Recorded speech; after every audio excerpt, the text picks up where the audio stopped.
এই কি অবস্থা? আজকে আরো কয়েকটা অঙ্ক ট্যাগ করি আমরা। আসো, এটা 4-1 ছিল। 4-1 আমাদের লিমিট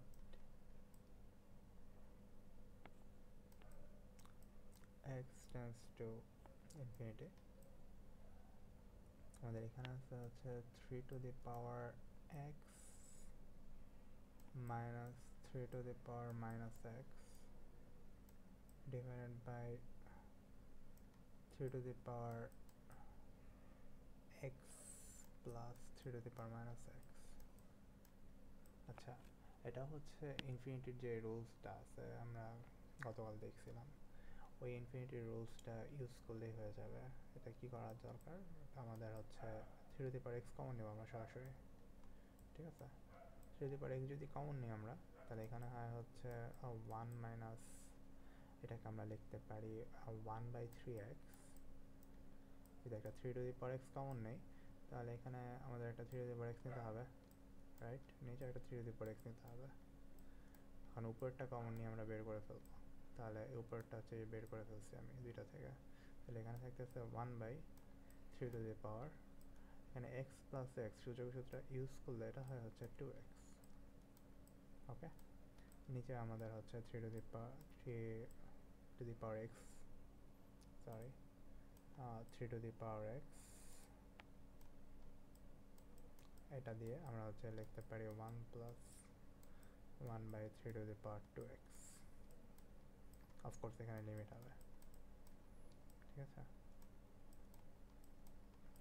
আচ্ছা, তো এখানে আমরা এই 3 to the power x 3 to the power x কেটে দিতে পারি, এবং ইনফিনিটি আমরা এখানে বসে দিতে পারি। আমরা জানি 3 টু দি পাওয়ার যদি ইনফিনিটি বা কোনো 3 টু দি পাওয়ার ইনফিনিটি, এটার মানে কিন্তু অ্যাকচুয়ালি ইনফিনিটি বোঝায়। তো এটা 1/ইনফিনিটি, এটার অর্থ হচ্ছে 0, হুইচ মিনস আমরা এখানে বলতে পারি 1/1। দ্যাট মিনস এটার অ্যান্সার হচ্ছে 1 অ্যান্সার। আচ্ছা, পরবর্তী যে অঙ্কটা আমাদের এখানে আছে, এই টাইপের অঙ্ক আশা করি পারবা তোমরা। পরে যে অঙ্কটা সেটা হচ্ছে লাইক এমন যদি থাকে কখনো লিমিট দেওয়া আছে আর বলা আছে হচ্ছে এখানে x টেন্ডস টু a।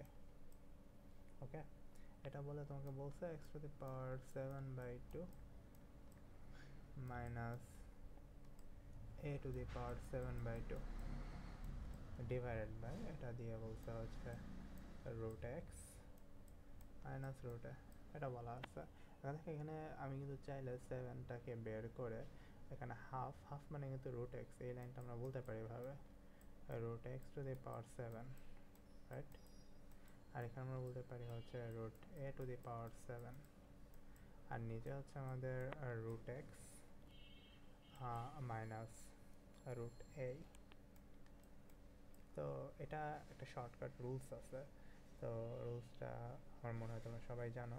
এটাকে আমরা চাইলে হচ্ছে এভাবে লিখতে পারি, 7টাকে নিচে নামাইতে পারি, আর এখানে যেহেতু আমাদের হচ্ছে এ আছে, এই এটাকে আমরা হচ্ছে এভাবে নিয়ে আমরা এর উপরে হচ্ছে n-1, মানে এটা হলো n যদি হয় তাহলে এটাকে আমরা বলতে পারি 7-1 which means 6, রাইট? 6কে আমরা বলতে পারি হচ্ছে 3 into 2, এই 2 এর সাথে স্কোয়ার কিন্তু কাটা চলে যাবে, তাহলে এখানে অ্যাকচুয়ালি থাকতেছে 7a³। এটাই আমাদের আনসার। বাট এটা এখানে লিমিটটা যখন তুমি এটা লিখতে যাবা তখন তোমাকে এখানে চেঞ্জ করে তোমাকে দিতে হবে কিন্তু limit root x tends to root a. যখন এক্স টেন্স টু এ হয় তখন root x tends to root a. Simple, এটা ইকুয়ালের মতো অলমোস্ট কাজ করে, ঠিক আছে? নট ইকুয়াল বাট ইকুয়ালের মতো কাজ করবে। এটা অঙ্ক সরি পারবা, নট সো হার্ড। নেক্সট আমাদের কিছু সূত্র জানা লাগবে, ঠিক আছে? সূত্রগুলা আমি তোমাদের এখানে লিখে দিচ্ছে, কাইন্ড অফ দিস ওয়ান।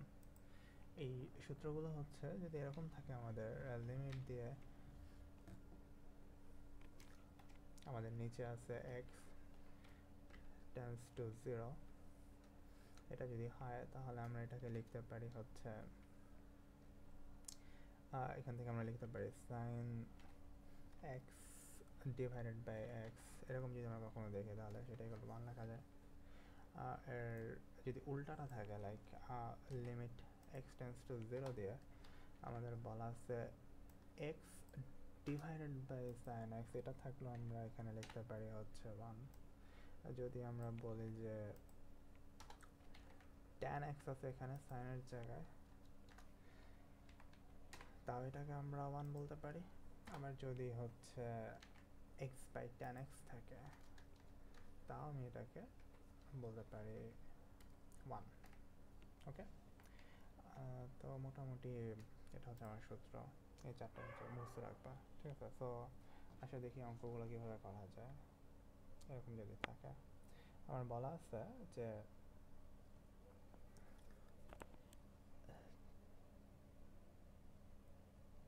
এখানে অনেকগুলো অঙ্কের মধ্যে একটা অঙ্ক আছে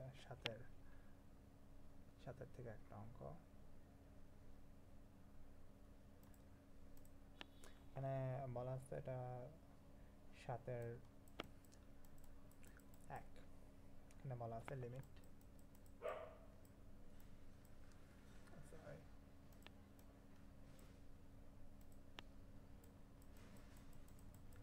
বলা আছে limit x tends to 0, x tends to 0 দিয়ে বলা আছে হচ্ছে এখানে tan x by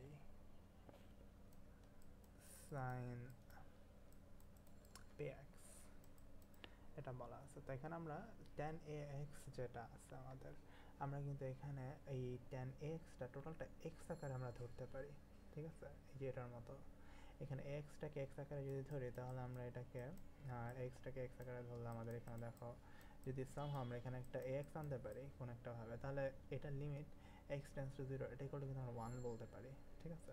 এটা গুণটা ডিস্ট্রিবিউট করে দেওয়া যায়, যদি তুমি চাও এটা ডিস্ট্রিবিউট করে দিতে পারো। আবার যদি নিচে দেখো আমরা যদি এখানে sin bx যেটা, এটাকে আমরা যদি হচ্ছে এরকম একটা bx আনতে পারি তাহলে এটাও কিন্তু আমাদের সিমিলারলি এরকম লেখা যায়, ঠিক আছে? তো এখানে দেখো x x ক্যান্সেল হয়ে যাচ্ছে যদি আমরা হিসাব করি, তো এই জায়গায় b আর a কিন্তু ক্যান্সেল হচ্ছে না। তো তোমাকে এটার জন্য এক্সট্রা একটা উপরে a আনতে হবে এখানে, আর এখানে এক্সট্রা একটা b আনতে হবে, তাহলে তুমি একটা এক্সট্রা a আর একটা এক্সট্রা b আনতেছো কিন্তু, ঠিক আছে? এখন এই লিমিটটাকে আমরা যদি ডিস্ট্রিবিউট করে দিই x tends to 0, এখানে লিমিট x tends to 0 আমরা যদি ডিস্ট্রিবিউট করে দিই তাহলে এখানে কিন্তু আমাদের শুধু অ্যান্সার আসতেছে কিন্তু a বাই b, এটাই অ্যান্সার আমাদের, ঠিক আছে? তো a বাই b।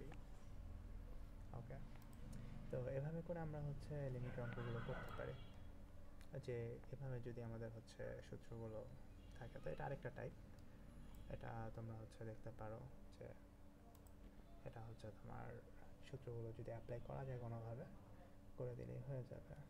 তো একটা অঙ্ক আছে এখানে 2 নাম্বার, এটা আই থিঙ্ক পারবা তোমরা। এটা 1 minus cos ax by 1 minus cos bx এটা আছে। তো এটার মধ্যে আমরা হচ্ছে যদি লিখি 1 minus cos ax by 1 minus cos bx এরকম যদি থাকে, আসলে এটাকে আমরা হচ্ছে ফার্স্টে এই জায়গায় একটা যদি 2 আনি, নিচে একটা যদি 2 আনি, তাহলে এখানে কিন্তু 1 minus cos 2a এই সূত্রটা ইউজ করা যাচ্ছে, তাই না? এটাকে আমরা হচ্ছে উপরটা বলতে পারি sin স্কোয়ার ax by 2, এটা ত্রিকোণমিতি ইউজ করলে। আর এখানে হচ্ছে cos square bx by 2, right? তো এটা লেখা যায় দুই দিকে কাটা, এখানে সাইন স্কোয়ার কাটা আমরা হচ্ছে এখান থেকে যে এক্স বাই 2 এক্সট্রা, এটা যদি আমরা নিচে নিতে পারি এক্স বাই 2, তাহলে কিন্তু আমাদের অঙ্কটা হয়ে যাচ্ছে, তাই না? তো এটা এভাবে করে করলে আই থিঙ্ক তোমরা পারবা।